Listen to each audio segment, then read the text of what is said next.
14। दोस्तों भाग नंबर 14 शुरू करने से पहले आप सभी दोस्तों से रिक्वेस्ट है, आप हमारे चैनल पर नए हैं तो हमारे यूट्यूब चैनल को सब्सक्राइब करना बिल्कुल भी मत भूलिएगा और ऑल बेल आइकन को ज़रूर प्रेस कर लीजिएगा ताकि इस कहानी का अगला भाग भी आपको सुनने के लिए मिले। कहानी अच्छी लगे तो लाइक करें और कमेंट करें और अपने दोस्तों में शेयर भी कर दीजिएगा।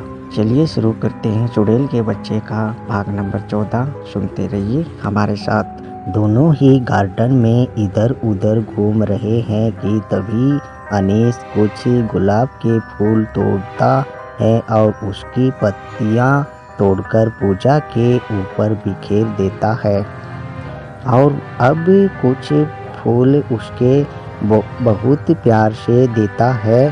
पूजा भी बहुत ही प्यार से फूल स्वीकार करती है कि तभी उसकी माँ उन दोनों को बुलाने आ जाती है। अनीस कहता है, पूजा तुम चलो, मैं एक ज़रूरी फ़ोन करके आता हूँ। पूजा के जाने के बाद अनीस फिर से अपने भयंकर रूप में आ जाता है और नीरज को फ़ोन करता है। अनीस कहता है, पापा आपने फिर एक बार पूजा को मारने की कोशिश की है। क्यों किया आपने ऐसा? आप जानते हैं कि मैं पूजा से कितना प्यार करता हूँ। नीरज कहता है, उसका और तुम्हारा कोई मेल नहीं है। तुम एक चुड़ैल के बच्चे हो और वो इंसानों की है। तो क्या हुआ पापा, आप भी तो इंसान थे और छाया माँ एक चुड़ैल, फिर भी आपने उन्हें प्यार किया था ना? अनीस नीरज से सवाल करता है। अभी छाया का नाम सुनते ही नीरज के जख्म ताज़ा हो जाते हैं और वो कहता है, तुम्हें ये भी याद है कि इन्हीं सभी की वजह से ही तुम्हारी माँ का अस्तित्व ही मिट गया। तुम्हें ये भी याद है कि पीहू को तुम्हें जान से मारने है। बोलो। अनीस कहता है, मैं कुछ नहीं भूला हूँ पापा, बस आज की रात इनके घर में ऐसी तबाही लगाऊंगा जिसे कोई नहीं रोक पाएगा। बस मुझे आज रात तक का समय दे दो आप। अनीस की नफरत भरी बातें सुनकर नीरज को तसल्ली हो जाती है कि अनीस को पूजा के प्यार ने नहीं बदला है। वो आज भी उन सभी से बेपनाह नफरत करता है। वो उसे कहता है, ठीक है, तुम मेरा काम करो, उसके बाद मैं खुद पूजा को तुम्हें सौंप दूंगा। ये कहकर नीरज फ़ोन रख देता है और अनीस फिर से अनवर का रूप लेकर अंदर चला जाता है। अंदर जाकर देखता है कि सभी बैठे हुए खुशी से चाय पी रहे हैं और मिठाई खा रहे हैं। इससे पहले कि अनीस कुछ समझ पाता, पीहू उठाकर अनीस को अपने हाथों से मिठाई खिला देती है और कहती है, मुबारक हो बेटा, 2 दिन बाद तुम दोनों की शादी है। खुद स्वामी जी ने फ़ोन पर शादी की तारीख पक्की की है।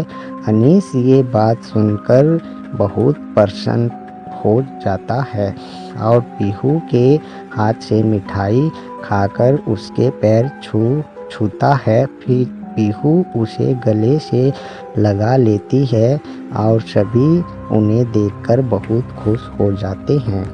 अब पीहू अपने साथ लाई हुई अंगूठी निकालती है और कहती है, हमें अभी इनकी सगाई करनी होगी क्योंकि स्वामी जी ने कहा है कि ये मुहूर्त सगाई के लिए बहुत ही शुभ है और अगर इस मुहूर्त में दोनों की सगाई होती है तो 7 जन्मों तक इन दोनों को कोई जुदा नहीं कर पाएगा। पूजा की माँ को भी पीहू ने पहले ही ये बात फोन पर ये बात बता रखी थी, इसलिए उन्होंने भी अंगूठी पहले ही खरीद ली थी। अनीस पीहू की ये बात सुनकर मन ही मन बहुत खुश होता है और सोच रहा है कि अच्छा ही है, मैं 7 जन्मों के लिए अपनी पूजा को पा लूँगा। अब दोनों की सगाई हो जाती है और आज का दिन सभी के लिए बहुत खुशियों भरा रहता है। पीहू अब दोनों को आशीर्वाद देते हुए कहती है, मेरे बच्चों, अब तुम्हें कोई जुदा नहीं कर सकेगा, बस ऐसे ही हमेशा साथ रहना। पीहू अनीस को अनवर समझकर आज एक ऐसा आशीर्वाद दे चुकी है जो उसी के बेटे के लिए अभिशाप बन गया। अब पीहू और बाकी सभी घर के सदस्य घर आ जाते हैं। आज की रात बहुत भयानक होने वाली है, क्योंकि आज अनीस पीहू को एक दर्दनाक मौत देना चाहता है। नीरज ने भी उसे वादा कर दिया है कि पूजा सिर्फ तुम्हारी होगी, तुम बदले में आज ही पीहू को मार दो। इसलिए आज की रात पीहू के लिए बहुत भयानक होने वाली है। अब रात को सभी खाना खा चुके हैं और सोने जा रहे हैं। सभी अपने कमरों में जाकर सो जाते हैं और रात के 12 बज चुके हैं। अब अनीस अपने शैतानी रूप में खड़ा हो जाता है। उसकी आंखें लाल हो चुकी हैं और नाखून भी हद से ज़्यादा डरावने और लंबे हो गए हैं। चेहरा भी अब बहुत भयानक लगने लगा है। कोई भी अगर इस समय अनीस को देख ले तो डर जाए। अब वो पीहू के नंबर पर फ़ोन करता है और अनवर की आवाज़ में बोलता है, माँ, मुझे अकेले अजीब सी घुटन हो रही है, मेरे कमरे में आ जाओ कुछ देर के लिए। अब पीहू कहती है, ठीक है बेटा, मैं और तेरे पापा दोनों आ जाते हैं, फिर एक साथ बैठकर बातें करेंगे। अनीस कहता है, नहीं माँ, पापा को मत उठाना, आप अकेले आ जाओ, पापा ही नींद खराब नहीं करनी। पीहू भी अब मान जाती है और उठकर अनीस के कमरे की ओर बढ़ने लगती है। अनीस बहुत भयंकर रूप में पीहू का इंतज़ार कर रहा है कि तभी पीहू आकर दरवाज़ा खोल देती है। वो कमरे में आती है तो अनीस खिड़की के पास दूसरी ओर मुँह करके बाहर देख रहा है। पीहू दरवाज़ा बंद करके अनीस के पास आ जाती है और उसके कंधे पर हाथ रखकर कहती है, अनीस। ये नाम सुनते ही अनीस चौंक जाता है और अनवर के रूप में आकर मुड़ता है। अब वो पीहू से पूछता है, आपने अभी क्या नाम लिया? पीहू मुस्कुराने लगती है और कहती है, वही जो तुमने सुना बेटा, मैं जानती हूँ कि तुम अनवर नहीं अनीस हो और अभी से नहीं, बहुत पहले से जानती हूँ। ये बात सुनते ही अनीस अपने असली रूप में आ जाता है और पूछता है, आपको कैसे पता चला कि मैं अनीस हूँ? अब पीहू कहती है, चाहे तुम छाया के अंश हो, लेकिन जन्म तो तुम्हें मैंने ही दिया है ना, फिर कैसे नहीं पहचानती कि तुम मेरे बड़े बेटे अनीस हो।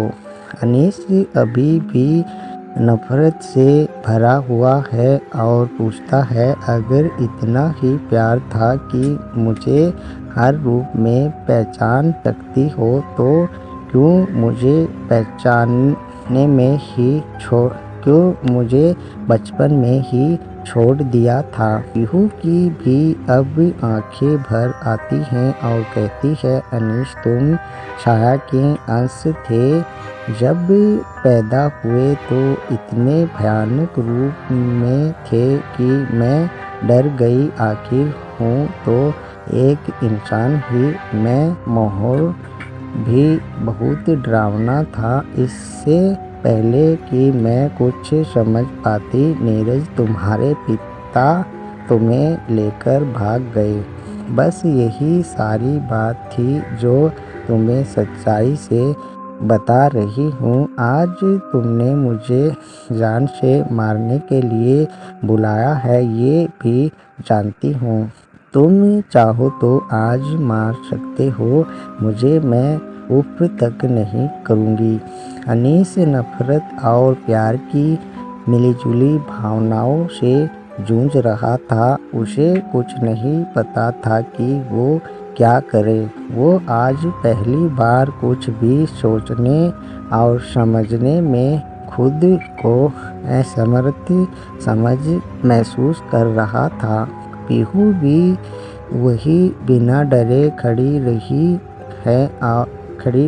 है और कहती है, आओ बेटा आगे बढ़ो और मुझे मारकर अपने पिता की इच्छा पूरी करो। क्या एक माँ की ममता जीतेगी या नीरज की परवरिश जानने के लिए सुनिए अगले भाग में। दोस्तों भाग नंबर 14 हुआ पूरा। अच्छा लगे तो लाइक करें और कमेंट करें और अपने दोस्तों में शेयर करें।